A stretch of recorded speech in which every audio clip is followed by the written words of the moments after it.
Hey everybody, it's Shaman Sister Sin, and you're listening to the Meditations and More podcast brought to you by littleshaman.org. That's me, the Little Shaman.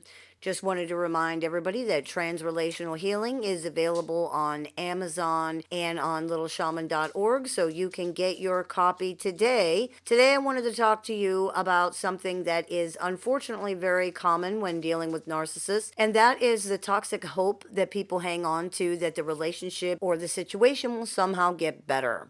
We call it toxic hope because it isn't really hope at all. It has crossed the threshold into a refusal to accept the situation as it is. It has crossed the threshold into denial. Humans need hope, but there does come a point where having hope just makes no sense. There comes a point where having hope is not only painful and damaging, it's just not even reasonable. It's not realistic.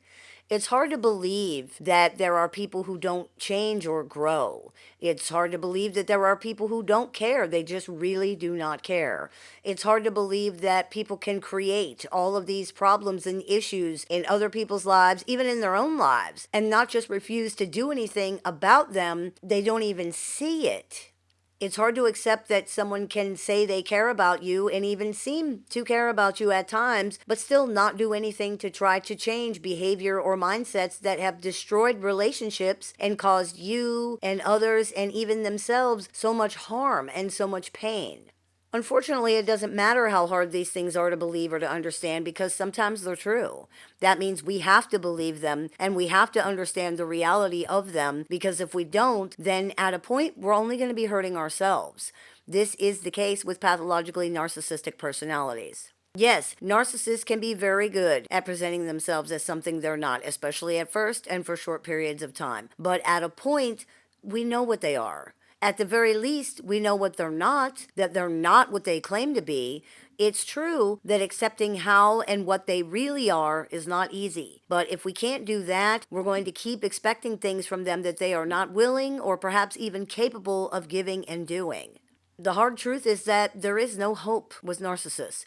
There's no hope that things are going to improve. There's no hope that things are going to change.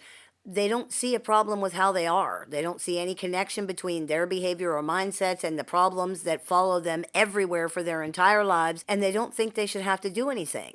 That's the disorder, period, point blank. Even when narcissists admit and acknowledge that they have problems or that they're causing problems, because despite what people constantly claim to the contrary, some narcissists will actually do that sometimes, particularly vulnerable covert narcissists. It's one of the reasons they're so dangerous. But even when this happens, they still don't think this is something that they need to address in any way. They don't think they need to do anything about anything.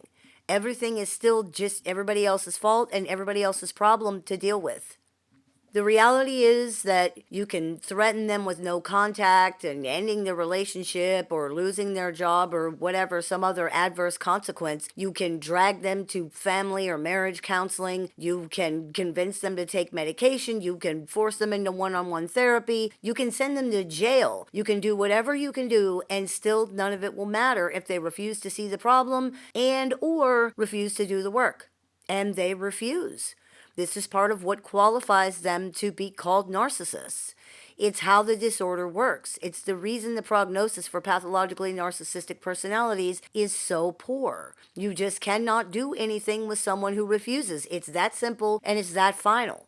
There are many people who, at least for a little while, just refuse to accept that there's nothing they can do in these situations. Now, this often looks like hope or love, and those things can be involved too, for sure, but it's actually very often an ego conflict where the person's ego refuses to accept that they're not going to be able to fix the problem and are therefore not going to be able to get what they want. The human ego hates feeling defeated. It hates feeling dismissed. It hates being told that it's not powerful enough or important enough or special enough or whatever enough to create or otherwise to get what it wants.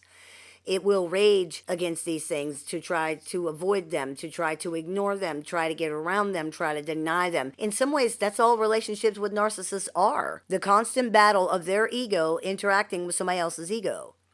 They want what they want, you want what you want, and in each their own way, both people are trying to get these things by controlling the other person. It doesn't work, and it never ends. It doesn't matter that, well, if the narcissists weren't the way they were, then it wouldn't be going like this, because that is how they are and that is how it's going. It doesn't even matter that all you want are just the basic things from an adult relationship with another grown up human being. The narcissist cannot give them to you, and the ego needs to accept that it has been defeated here. It's not going to get what it wants from this person or from this situation. That's it, game over. If the ego cannot accept that, it's just going to keep trying to find ways to get those things and keep being hurt and disappointed and angry when it doesn't. This is one of the reasons the whole idea of, well, I'm educated enough, or I'm healed enough, or I'm whatever enough that I can manage this person or this relationship now, is such a dangerous, slippery slope. The reality is that this is a story the ego has come up with to convince itself and you that there's still somehow a chance to get what you want. That's why we say if you're thinking you're healed enough or educated enough to be able to handle the relationship, you're actually probably not either one of those things. If you were, you would see that what you're trying to do not only isn't going to work, it doesn't even make any sense. And sadly, people are invariably disappointed and hurt in this type of situation because despite whatever they say to the contrary, what they really want is what they've wanted all along, and they still can't get it. Even though they are educated and healed and they understand the dynamics and whatever else, they just keep running into that same brick wall every single time.